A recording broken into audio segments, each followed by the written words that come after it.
So Kim Kardashian made quite the stir in recent days with a soundbite from her and her family's, her sisters in particular, recent variety interview promoting their new show on Hulu.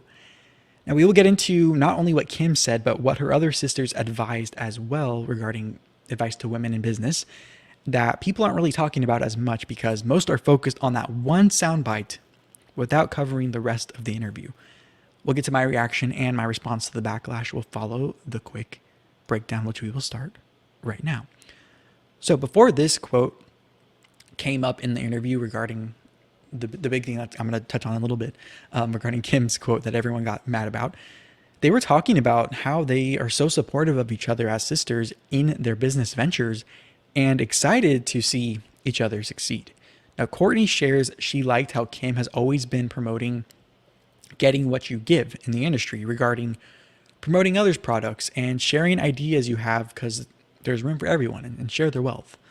But then Khloe's advice to women in business was to do what you are actually passionate about. And if you want something long term, it takes a lot of work stemming from passion. Now, Khloe then continued saying, if you are the smartest one in the room, go to another room.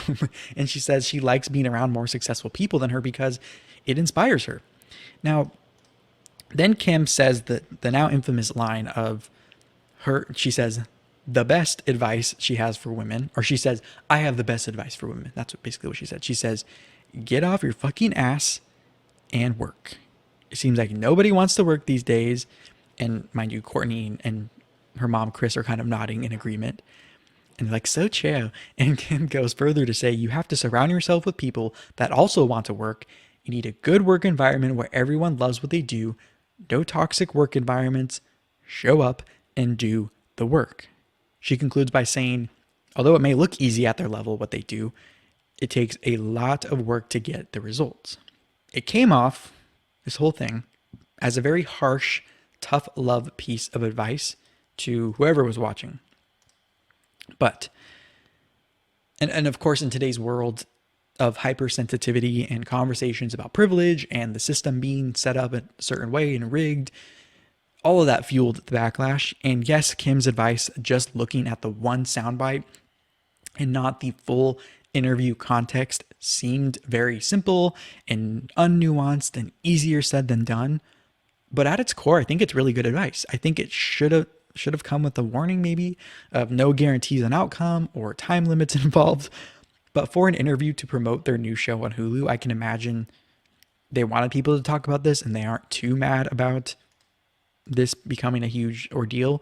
But whether they intended to this particular quote to be the one that blows up and goes everywhere or not, we may never know. But people being up in arms over this played right into the Kardashian playbook. Now people will tune in who maybe wouldn't have before, especially to see Kim and the whole family's work ethic, or to hate watch along with the diehard fans who would have tuned in anyway. But for them and many others, polarizing is good because their haters give them free publicity and fans love them even more. And personally, I have taken some notes from them on this with the whole defending blank and calling out blank formatted videos like this one because I want my channel to be a place where different sides of an argument come together. And I am also someone who tries to see the good and bad in a situation. So the whole thing fits me. And so I kind of understand them from that standpoint. But we can say, though, with almost certainty at this point, anything the Kardashians do will get some level of hate. They could give away all their wealth, apologize for any wrongdoings of all their ancestors, and literally all die to make room for another person to take over. And people would still say they only did it for attention and for selfish reasons and clout or whatever the go-to line is against the Kardashian Jenner family. And I could argue, even if you follow the Kardashians just to wait for them to say or do something that you can criticize them for or hate them for, then I think it shows more about you than it does about them. Especially if you are someone who has been preaching of tolerance and supporting women and feminism and diversity, but then you speak only negative about a family of mostly women who took the head start from the generations before them to another level. Also, if you are panning this advice, are you saying that women can't work or that they can't handle harsh advice? Just a question. But speaking of head starts, let's get into the actual advice given in this interview to women in business. So first, if you want to be successful, don't you want to know how other successful people got where they are? As Khloe kind of stated in this interview, sure, in your lifetime, you yourself may not likely reach Kardashian level success, but it could be your kid, your grandkid, your great grandkid, or beyond, building on the foundation you created, and even a fraction of the Kardashian success in future generations of your family would be something to be proud of potentially. Your work right now is someone else's future head start. You may be the one to sacrifice and work to change the future of your family tree. It's pretty powerful to think about. And Khloe's saying being around more successful people in the context of the Kardashians has people really pointing out the access they have that most people don't. But being around successful people doesn't necessarily mean that you or I need to be around the Jeff Bezoses and the Elon Musks of the world. The first step for you and I could be just being around a boss or someone, an elder or someone in your life already that you admire a lot in a certain field. And then from there, branch out to more people of influence, maybe even higher influence that they look up to, that have a higher chance of actually them responding to you, instead of saying, oh, I want my mentor to be Kim Kardashian, if you have no connection to her at all.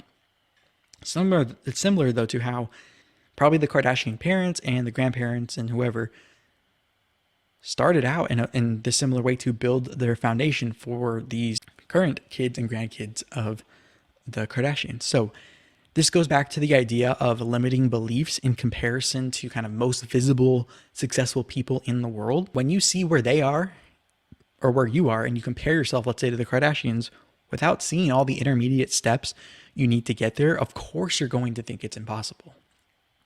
But like Kim said, you have to get up and start working on step one. If you truly are starting from the bottom, you need to start at step one. And I also think your interpretation of starting from the bottom may be different than mine, because for me, starting at the bottom was learning social skills I had always struggled with that I needed. Even if I had all the access in the world, if I didn't know how to communicate or be social, I probably wouldn't have any success at all. And for others, it may be something related to their outward appearance that might be the barrier holding them back. But really, it could be the one thing that makes you stand out and actually be successful in that industry.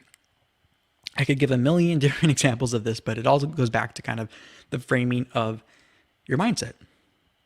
Now, I do wish Kim had coupled that advice with her heritage of sacrifice or their family story that got them to where they are, and how other people's hard work before her got her head start. And maybe they cut that part out.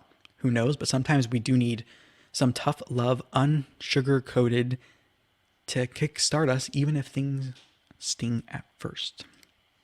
Now, they were being pretty vague and speaking in general terms, I think, as more of that general kickstart, like I just said, to people. And the truth is, they never really said that you're guaranteed to get Kardashian level results. That is likely, in my opinion, by design, because I think they are aware of the success they have and that those that came before them to get them where they are now, because this whole interview was them pointing out how it isn't easy and it doesn't just happen overnight. I think in today's world, this advice is more applicable and the term success is more attainable than ever before. There's more access, there's more opportunity, there's more efforts to help, more people looking to lift others up than ever before, and virtually everyone has a voice now in this age of social media. I believe personally in limiting the barriers to entry and success, which is why I'm against a lot of the lifetime entitlements that incentivize mediocrity and disincentivize self-sufficiency, self-reliance, and responsibility. That's why I believe in a limited government, so you can take more of your earned paycheck home to do whatever you want with it.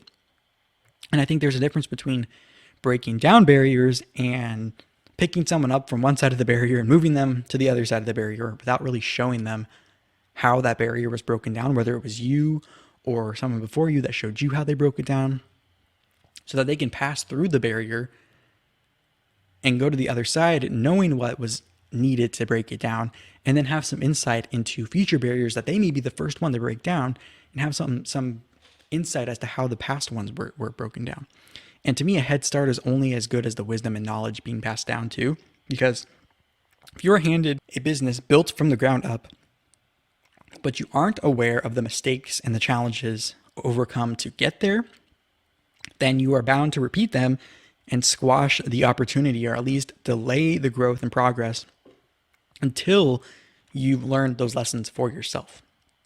This is my whole problem with the equity culture, is that it's giving the impression that they are entitled to have what everyone else has right now with unrealistic expectations. Sure, it may be easier now to get somewhere because of the people before you who kind of paved the path, but you still have to make the strides to walk on their path. So that whole soapbox leads me to my theory on the types of people responding poorly to this advice that fall into a few different categories, in my opinion. One, the lazy and wanting an excuse to be a victim and not have to work group.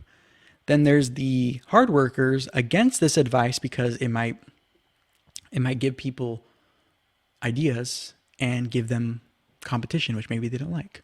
Or it's just the people blinded by their hatred for the Kardashians and prevents them from seeing any of the good that they can get from them. So let me know what you think of all this latest Kardashian kerfluffle, and make sure to tap or click the screen on YouTube or head to the description for more from me on this and related topics.